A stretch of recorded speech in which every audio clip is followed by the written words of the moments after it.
Ус бол амьдралын их усүр. Хэрвээ ус байхгүй бол Нөгөө хам нь гадаад өвхөн мэддэггүй хаат. усуумаар Бас амтгүй үедээ амар гоё яадаг. ус чинь хүний амьдралыг тэтгэдэг ганц зүйл. Усыг хийж чадахгүй. Тэгтээ яаж ус хийгдэх юм бэ аим олноо? Бороо тэнгэрээс олно. Бороо тэг яаж гарсны? Мэдхгүй. Гол би юм.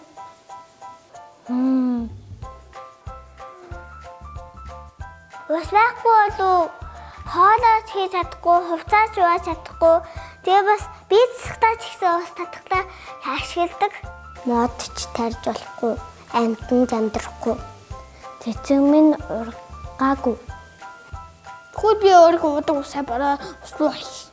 Тэгээ амьтад ямар ч ус ууж чадахгүй, бараг тэлхий юм уу хиш. Манай тэжээр нохоогоо тэрэндээ ус өгдөг бараа.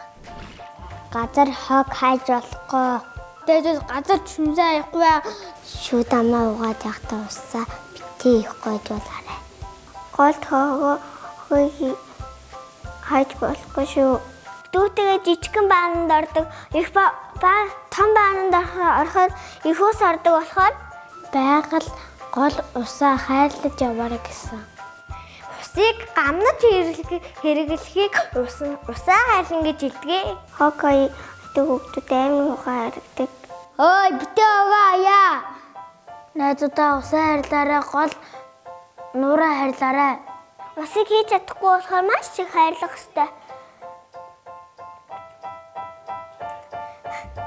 Нэг тийм амар гой цэнгэг